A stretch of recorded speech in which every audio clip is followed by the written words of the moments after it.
ये बच्चों का एक अजीब झुंड है। वो हाथों से आग लगा सकते हैं, मुंह से मधुमक्खियां निकाल सकते हैं, गर्दन के पीछे से चावल खा सकते हैं, उड़ने के लिए पंख बहुत हल्के हैं। ना दिखने वाला लड़का हर जगह घूम रहा है और जुड़वा बच्चे पत्थर में बदल गए। ये मिसेस पेरेग्रिन का जादुई बिला है। अभी तो कहानी शुरू हुई है। जैक अपने दादा से मिलने गए जो अकेले रहते हैं। दादाजी के साथ जंगल में दुर्घटना हो गई थी जिसे कोई देख नहीं पाया। दादाजी के जाने से पहले उन्होंने जैक को छोटे आइलैंड को ढूंढने के लिए कहा। किताब के नोट्स के अनुसार जैक छोटे द्वीप पर गया, लेकिन ये जगह खंडहर में बदल गई। आइलैंड के निवासियों से उसे पता चला ये विला 1943 में हवाई हमले में नष्ट हो गया था। कोई भी जिंदा नहीं बचा। जैक को संदेह हुआ, अगर हवेली में सभी लोग मर गए फिर 2 साल पहले वो किसका पत्र था। जैक अकेले खंडहर जैसी हवेली में चला गया।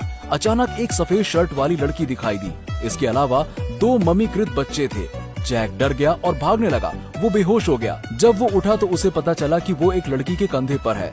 उसने इन अजीब लोगों को अपने आंखों के सामने देखा, अपने दादा की कहानियों की तरह जिसमें बच्चों के पास महाशक्ति होती थी। वो जैक को 1943 में ले गए। ये हवाई हमले से पहले का दिन है। विला सामान्य है। मिस पेरेग्रिन इस हवेली की मालकिन है। यहाँ कोई अपने हाथों से पानी उबाल रहा है, कोई पौधों की वृद्धि को रोक सकता है, कोई व्यक्ति मधुमक्खियों को अपने मुंह से निकाल सकता है। जैक ने एम्मा से मुलाकात की जिस लड़की ने लोहे के जूते पहन रखे थे। ये जादुई हवेली है। इसमें कई बच्चे थे, उनमें से सबकी अपनी अलग शक्तियाँ हैं। जैक ने एम्मा को एक तार में लपेट दिया। लड़की ने लोहे के जूते उतार दिए। पंख हल्के होने के बावजूद भी वो उड़ सकते हैं। गिरती हुई गिलहरी अंदर आई। हवेली की मालकिन मिस पेरेग्रिन उस समय एक पक्षी हुआ करती थी। 1 सेकंड रुको लोहे के बटन दबाने से पहले। उसने समय में पीछे जाने के लिए बटन दबाया। वो इस तरह अनंत घेरे में चले गए। इस दौरान उसके दादा की मृत्यु हो गई। मिस पेरेग्रिन ने जैक को इसका कारण नहीं बताया। एम्मा जब वो समुद्र में गोते लगा रही थी, एक बहुत बड़ा जहाज उसकी आंखों के सामने आया। एम्मा ने उड़ाने के लिए अपनी ताकत का इस्तेमाल किया। समंदर का पानी तुरंत भर गया। पुराने बॉक्स में कुछ तस्वीरें मिली जो सभी डरावनी थी। एम्मा मिस पेरेग्रिन के साथ जैक को ढूंढती है। हर दिन कुछ पारदर्शी राक्षस दिखाई देते हैं। अब मिस पेरेग्रिन उन्हें खत्म करने के लिए तैयार है। जैक को अंत में पता चलता है कि उसे अपने दादा की महाशक्तियां विरासत में मिली हैं। वो अदृश्य राक्षसों को देख सकता था। मिस पेरेग्रिन ने जैक को मामले की सच्चाई बताने का फैसला किया। कई सालों पहले ऐसे लोगों का एक समूह था जिन्हें अमरता के लिए अनुवांशिकी रूप से संशोधित किया गया था। वो पक्षियों को परियोजना में वापस लाना चाहते थे, लेकिन विफल रहे। सभी लोग फिर किसी और रूप में बदल गए।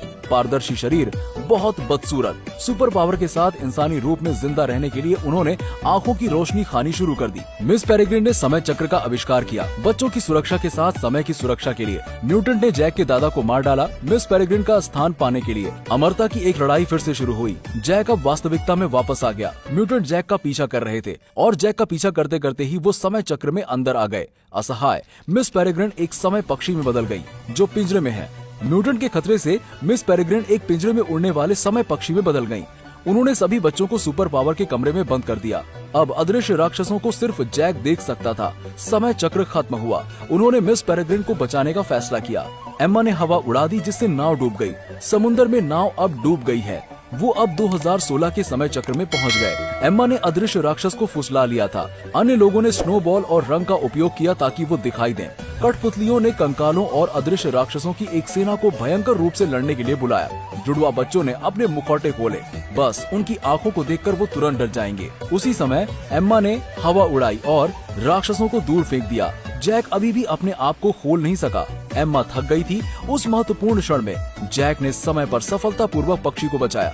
राक्षस जल्दी जैक के रूप में बदल गया। इसने टीम के साथियों के लिए असल नकली को भेदना मुश्किल बना दिया। माहौल घबराहट में बदल गया। अंत में नेता अपने साथियों के हाथ से मारा गया। महाशक्तियों वाले लोग अंत में सुरक्षित थे। जैक 2016 में वापस आ गया क्योंकि 1943 में राक्षस नष्ट हो गए थे। तो जैक के दादा अभी भी जीवित थे। दादाजी ने जैक को प्रोत्साहित करने के लिए उसे एक किताब दी। 1943 में साहसी प्यार की शुरुआत। जैक ने टाइम स्पेस से सारी दुनिया घूम ली थी। अंत में उसकी उस लड़की से मुलाकात हुई जिसे वो प्यार करता था। अब वो वहाँ अपने जीवन का एक सुंदर दिन दोहरा रहे हैं।